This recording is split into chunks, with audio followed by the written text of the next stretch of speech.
Good morning, everybody. The 7,314th meeting of the Security Council is called to order. The provisional agenda for the meeting is the situation concerning Iraq. The agenda is adopted.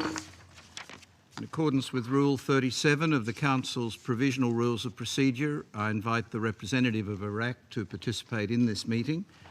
It is so decided. In accordance with Rule 39 of the Council's Provisional Rules of Procedure, I invite the following briefers to participate in this meeting. Mr. Nikolai Mladenov, Special Representative of the Secretary-General and Head of the United Nations Assistance Mission for Iraq. Welcome. Mr. Zaid Rad al-Hussein, United Nations High Commissioner for Human Rights. And Ms. Valerie Amos, Under-Secretary General for Humanitarian Affairs and Emergency Relief Coordinator. It is so decided. The Security Council will now begin its consideration of item 2 of the agenda. I wish to draw the attention of Council members to document S/2014/774, the first report of the Secretary-General pursuant to paragraph 6 of Resolution 2169 of 2014. I also wish to draw the attention of Council members to document S/2014/776, the fourth report of the Secretary-General pursuant to paragraph 4 of Security Council Resolution 2107 from last year, 2013. And I now give the floor to Mr. Nikolai Mladenov, please. Thank you very much, Mr. President. Let me begin by presenting the Secretary-General's report pursuant to paragraph 6 of Resolution 2169 on the activities of UNAMI and the most recent developments in Iraq.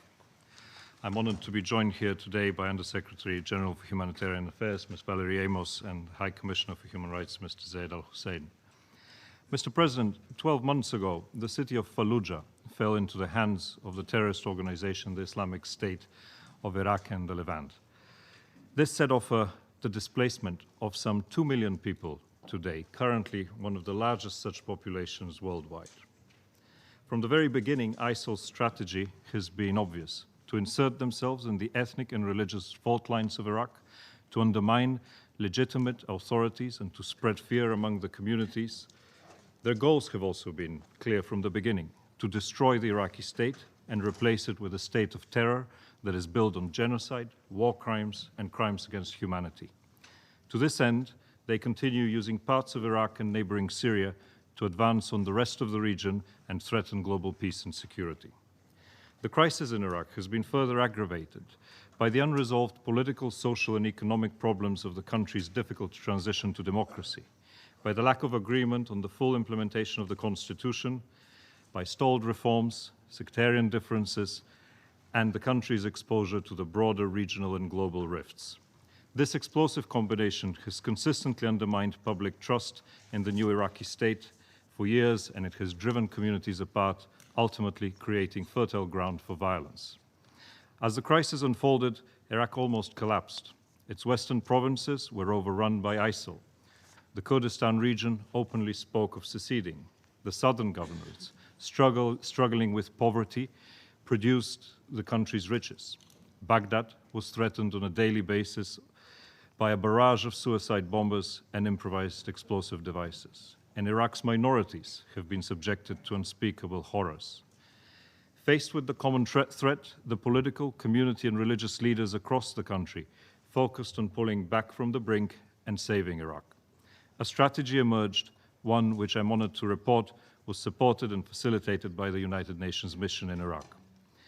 Leaders agreed that the response to ISIL should be based on the Constitution, on national unity, and on reconciliation. First came the election of a new speaker, a new president, and a new prime minister. Despite the odds, this process was completed within the constitutional timeline. When the focus shifted on ensuring a peaceful transition between the outgoing and the incoming administrations, a rare occurrence in Iraq's turbulent history. And finally, an inclusive government of national unity was formed, based on a political agreement and a new ministerial program. In the last few days, the Prime Minister has issued instructions preventing the armed forces from hoisting banners or flags other than the Iraqi national symbols and discontinuing the use of logos or insignia of parties or political organizations. In a separate move, the government has decided to allow displaced students to attend schools and universities in their current areas of displacement. These are just few examples of the first steps in a broader initiative to restore confidence among Iraq's communities. I encourage today the Iraqi government to continue moving forward with consolidating its political, security, and economic efforts in an inclusive and comprehensive manner to kickstart national reconciliation and dialogue and restore stability and economic growth to the country. This also entails re-engaging all disaffected communities, particularly those that are located currently in the areas of conflict. Mr. President, the Iraqi government's security strategy to counter ISIL is predicated upon organizing, supporting, and integrating local communities into a national system that allows them to keep their homes safe from terrorism, on restructuring and empowering the armed forces to fight ISIL, on strengthening cooperation with the Kurdish Peshmerga, and on working with the international coalition, Iraq's allies and neighbors. I particularly welcome the government's efforts to improve its cooperation with local tribes and other residents who are committed to protecting their communities from ISIL. In this process, the payment of salaries, the provision of weapons and training, as well as legal guarantees to the volunteers should be treated as a priority. Spurred by the growing brutality of ISIL, illustrated most recently by the massacre of 322 members of the Abu Nimr tribe, communities across the country are beginning to push back. Most recently, the Anbar and Nineveh provincial councils reached agreement with the government to form local forces. In this cooperation between the Iraqi army, local volunteers, and outside support that has made the liberation of towns like Amerli, Jufr al-Sakhr, and Zumar possible. Most recently, this morning, the oil refinery of Beji and the surrounding areas has been brought back under the control of the government. Nevertheless, the presence of militia groups operating outside state structures remains a challenge. To deal with this, the government is putting in place measures that should prevent non-state groups from bearing arms in public. I use this opportunity to also urge all armed groups outside of ISIL to seek the resolution of their grievances through serious dialogue with the government in order to achieve genuine political reconciliation, stand united against the dangers of terrorism and violence for the future of all Iraqis. UNAMI remains committed to assisting the government of Iraq in these processes in accordance with its mandate. Mr. President, the process of working with local fighters should also go hand in hand with restructuring, retraining, and re-equipping the Iraqi army. I'm pleased to report that important initial steps have been taken, including the appointment of a number of new commanders. Moreover, the government's program provides for the creation of the Iraqi National Guard. This force would allow people to volunteer and defend their homes with legal guarantees that the government would provide support in line with the standards of other branches of the Iraqi security services. The UN mission in Iraq has been asked to provide advice and technical assistance in the legal drafting process of the National Guard law, and we look forward to working with our partners to conclude this process as soon as possible. Mr. President, I'm further happy to report some important positive developments in the relationship between Erbil and Iraq and Baghdad. 4 days ago, with the support of the UN mission in Iraq and the United States, an interim agreement was reached that allows public sector employees in the Kurdistan region to begin receiving their salaries. The Kurdistan regional government will also resume partially its oil contribution to the federal budget at a time of national crisis. This important step breaks a deadlock which was at the core of the most serious deterioration of relations between Baghdad and the Kurdistan region to date. It also reflects a newfound willingness for dialogue and cooperation to tackle difficult issues. On behalf of the Secretary General, I want to commend Iraqi Prime Minister Haider al-Abadi and the KRG Prime Minister Nichervan Barzani for reaching this agreement, which is to the benefit of all Iraqis.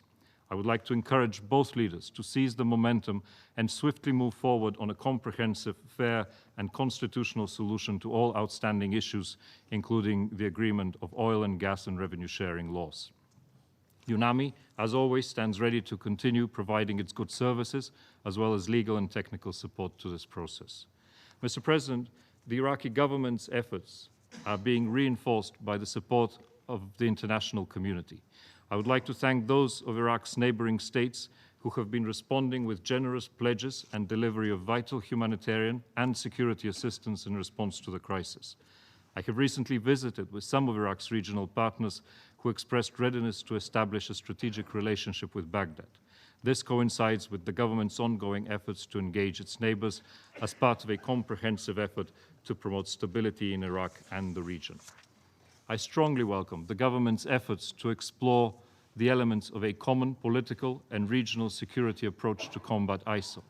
This has been a key feature in the discussions that Iraq's leaders have pursued with Iran, Jordan, Kuwait, Qatar, Saudi Arabia, Turkey, the UAE, and others. Mr. President, from the beginning of 2014 until the end of October, at least 10,000 people have been killed and almost 20,000 have been injured. These are devastating times for the country. And my esteemed colleagues, Ms. Amos and Mr. Al-Hussein, will brief you on the humanitarian and human rights developments. I just take this opportunity to call on the government to begin the process of reforming the criminal justice system of Iraq in order to promote accountability, strengthen the rule of law, and the protection of human rights. In line with its program, I also urge Iraq to move swiftly forward on an amnesty law that is in line with the Constitution. And lastly, as we continue to be focused on the critical humanitarian situation, let us not forget and overlook the need for development support in Iraq. The new government has inherited a dire fiscal situation. It is in need of international support, not only to confront the menace of terrorism through military action, but also implement vital fiscal, economic, and social reforms. Before concluding, Mr. President, I wish to present briefly the fourth report on the Secretary General pursuant to paragraph 4 of Resolution 2107 on the issue of missing Kuwaiti third-party persons and property. I wish I could report to the Council significant progress on the missing Kuwaitis and the Kuwaiti National Archive since our last report. The lack of immediate results, however, should not be the only yardstick by which we measure success. Iraq-Kuwait relations today are at their peak. UNAMI's endeavors and Iraq's persistence, especially in relation to the missing, have been noteworthy. In the last 4 months, as in the previous 13 months before that, Iraqis have shown an unwavering commitment to the search for the missing Kuwaitis. Exploring leads, debriefing witnesses and informants, and digging trenches has taken place in a purposeful manner despite the debilitating security situation. This has been recognized and appreciated by Kuwait. In September, a witness traveled to Kuwait, only the second witness since 2004 to come forward. Sadly, the visit and the identification of the site that this witness had provided did not yield immediate results. A second witness who has now approached UNAMI volunteering to help is going to travel to Kuwait in the coming days. And our teams are also working on the case of a third potential witness who may hold the key to a site containing a number of remains. These are sensitive discussions on the subject that we can continue engaging with, both with Kuwait, Iraq, and the families of the missing persons. Last but not least, UNAMI has been unanimously welcomed by the tripartite mechanism as an observer, which I read as a vote of confidence in our impartiality, trustworthiness, and our work. Mr. President, I assure this Council and the families of the missing that UNAMI will continue to do all that it can to live up to the trust that has been placed on us. And finally, Mr. President, just 2 days ago, on the 16th of November, an explosion targeted a UN convoy in Baghdad. Thanks to the professionalism of the UN security teams, all our colleagues are safe. This incident reminds us of the conditions of hardship under which our staff must operate. As such, I would like to express my appreciation for the daily sacrifice and to express also the appreciation to the Security Council for your support and your understanding, and that of the Secretary General for our work.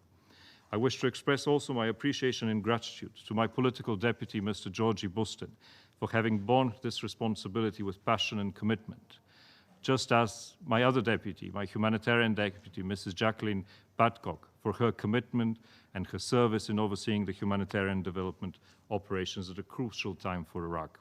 I wish both of them the very best in their new endeavors after leaving UNAMI.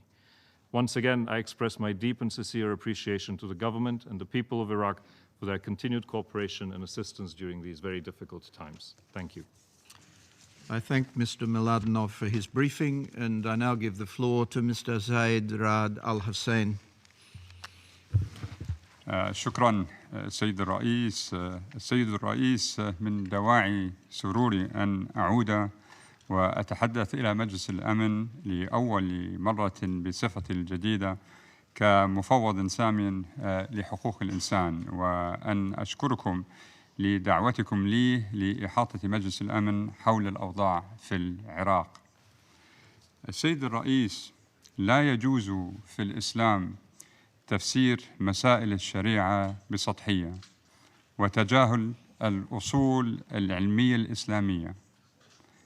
لا يجوز في الإسلام عدم الأخذ بالوقائع المعاصرة عند وضع الأحكام القانونية. لا يجوز في الإسلام قتل الأبرياء. لا يجوز في الإسلام قتل الرسل والسفراء والدبلوماسيين، وبالتالي لا يجوز قتل الصحفيين وعمال الإغاثة. لا يجوز في الإسلام إيذاء أو إساءة المعاملة بأي طريقة كانت للمسيحيين أو أي من أهل الكتاب. من الملزم في الإسلام اعتبار الإزاديين من أهل الكتاب. لا يجوز في الإسلام إعادة العمل بالعبودية، وهي التي ألغيت عالمياً. لا يجوز في الإسلام إجبار الناس على تغيير دياناتهم. لا يجوز في الإسلام حرمان النساء من حقوقهم. لا يجوز في الإسلام حرمان الأطفال من حقوقهم. لا يجوز في الإسلام تعذيب الناس. لا يجوز في الإسلام التمثيل بجثث الموتى. ولا يجوز في الإسلام إعلان الخلافة بدون الموافقة أو بدون موافقة جميع المسلمين. هذه بعض النقاط التي أوردها 126 عالم إسلامي من مختلف أنحاء العالم في رسالتهم إلى أبو بكر البغدادي منذ شهرين، وسوف أعود إلى هذه الرسالة خلال إحاطتي. Mr. President, so monstrous are the crimes being committed by the Takfiris in Iraq, not just in violation of the Sharia, but of customary law to which the Sharia is a significant contributor. The world is staggered by them.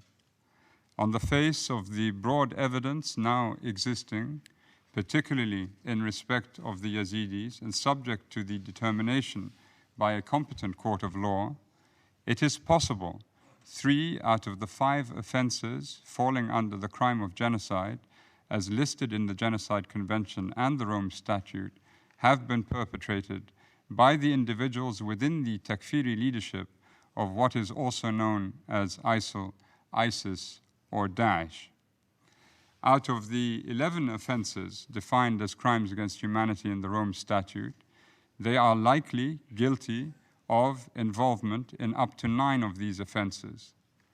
As for war crimes, their commission is also virtually undeniable on any number of offenses where the relevant context is applicable. The authors of these crimes are people whose actions are nothing but disgusting and whose consciences have demonstrably been annihilated. This Takfiri group now controls a large swathe of Iraqi territory and seems bent on subjecting every woman, man, and child in it to its razor-thin, almost blank worldview. The scale and violence of ISIL's brutality toward civilians shreds every principle relevant to human rights. And yet, the fanaticism has flourished in part because of the damage wrought by years of conflict in Iraq. The early ruthless attacks on the Shia population by that other Takfiri group, Al-Qaeda, beginning in 2003. The equally brutal counterattacks by the Shia militia against parts of the Sunni population. The subsequent clear marginalization and persecution of large segments of the Sunni population, targeted killings, and cold-blooded attacks on innocent passers-by, many perpetrated by Shia militias acting with impunity.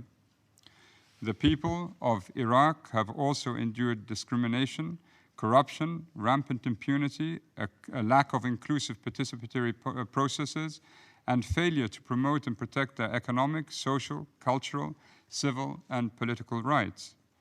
Their resulting widespread poverty and unequal access to basic services constitute silent human rights violations.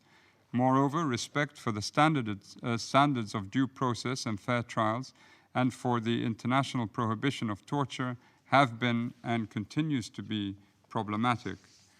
These must be considered root causes of the current crisis. However, the new Iraqi government is starting to break with this pattern and is becoming more inclusive in its policies, and this is to be welcomed. Mr. President, as I just noted, severe and apparently systematic violations of international humanitarian and human rights laws have been perpetrated by ISIL and associated armed groups in northern Iraq.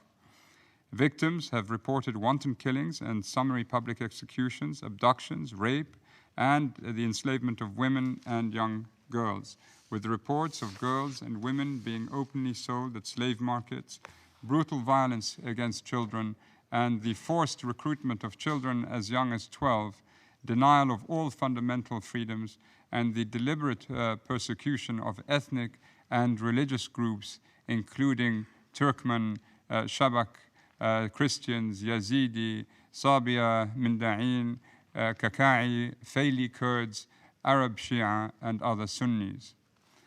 Women and girls have suffered extremely grievous violations of their rights. Many who have escaped captivity report physical and sexual assault, sexual slavery, trafficking, and forced marriage. They are literally sold in open markets.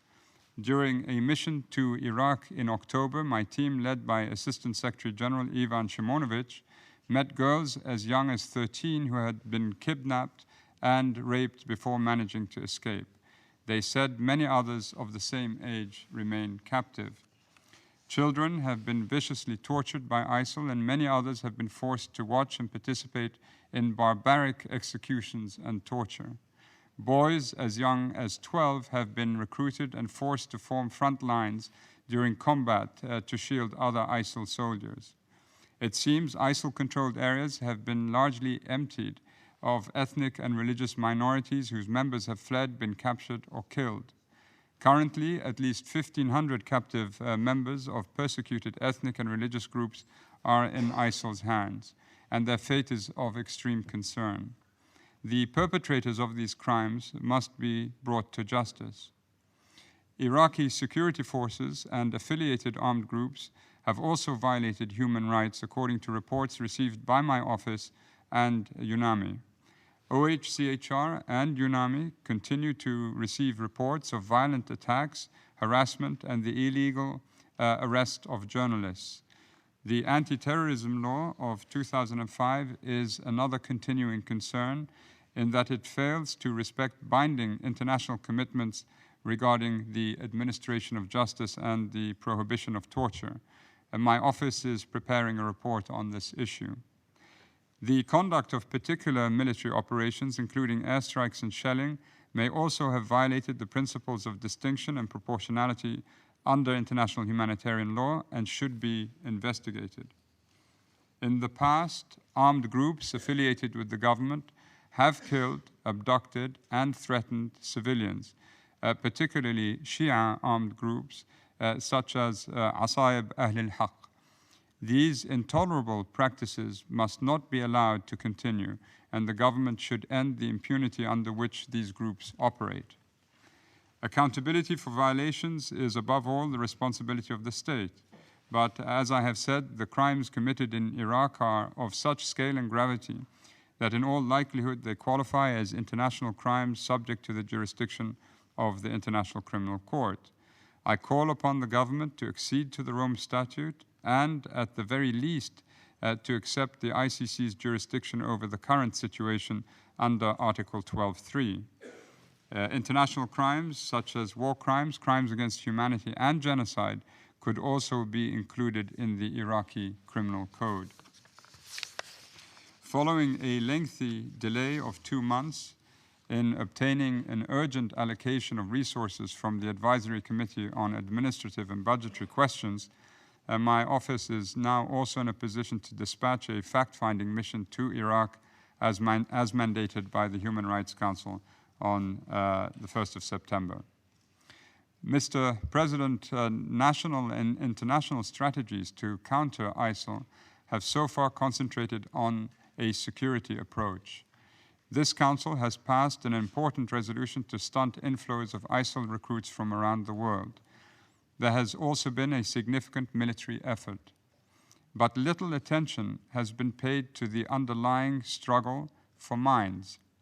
It is also disturbing how few to non-existent have been the public demonstrations of anger in the Arab and Muslim worlds over the crimes being perpetrated in Iraq, notwithstanding the clear condemnation by many Arab and Islamic governments.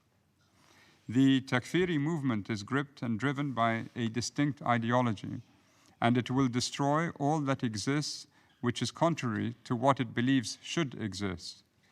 To the Takfiris, there is only one acceptable manner in which to live. Alternative viewpoints, indeed any form of individual thought outside of their closed, unyielding logic, is rejected by them. Those dissenting humans must be murdered, their memory, culture, every shred of their existence destroyed. Every single person in this room is eligible for death, according to their thinking.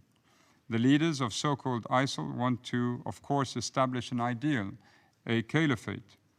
By doing so, they exploit a general yearning shared by many non-Takfiri Muslims the world over for a caliphate, for an ideal, though for everyone else, not one built on the back of such abominable crimes as the Takfiris would have it, or any crimes for that matter. And yet, by cleverly blending fantasy with claims of victimization, the Takfiris attract adherents. This method, where the end justifies the means, building an ideal in their own minds and then reaching for it come what may, including through lies and the commission of atrocities, is of course not new. As Isaiah Berlin wrote in his famous credo 20 years ago and reprinted in the New York Review of Books only 3 weeks ago, and I quote, "The search for a single overarching ideal, because it is the one and only true one for humanity, invariably leads to coercion and then to destruction. Blood, eggs are broken, but the omelet is not in sight. There is only an infinite number of eggs, human lives, ready for the breaking. And in the end, the passionate idealists forget the omelet and just go on breaking eggs," end quote. I therefore query whether it is possible to bomb an ideology like this into submission, or hope it can just vaporize at the end of a judge's gavel. ISIL may well weaken, or may weaken or wither, it is true, but it will likely be replaced by another Takfiri group. 9 years ago, we talked at length about Abu Mus'ab al-Zarqawi and his group in this very chamber, and here we still are, with a different group, same ideology, only now it is worse. And as long as they can sow confusion among Muslims by exploiting a broadly shared Muslim yearning, no matter how inhuman or inhumane the Takfiris are, they will likely survive. Thought must therefore be undermined by thought, and Takfirism must be thwarted by an approach to life couched in those principles and laws binding all of us, a system which will be more successful and enriching because it is open to the multiple realities of all human beings. 2 months ago, when the 126 prominent Muslim scholars wrote the letter referred to at the beginning of my statement, with the aim of refuting the spurious claims of ISIL to speak on behalf of Islam, it did not sadly receive the worldwide attention it so thoroughly deserved. To me, this concerted effort to strip ISIL point by point of its argument is a promising approach. And these scholars could not have been clearer when in concluding they write to Abu Bakr al-Baghdadi, and I quote, "You have misinterpreted Islam into a religion of harshness, brutality, torture, and murder. This is a great wrong and an offense to Islam, to Muslims, and the entire world." I end quote. I implore the Council to support such efforts to overturn ISIL's ideology of violence and death for the sake of the rights of all in Iraq, irrespective of ethnic or religious identity, whether men or women, old or young. Ultimately, support given to the ideological front may be more effective than airstrikes in bringing an end to the long-standing suffering of the people of Iraq. And I thank you, Mr. President. I thank Mr. Al-Hussein for his briefing, and I now give the floor to Ms. Valerie Amos, please. Mr. President, humanitarian conditions in Iraq continue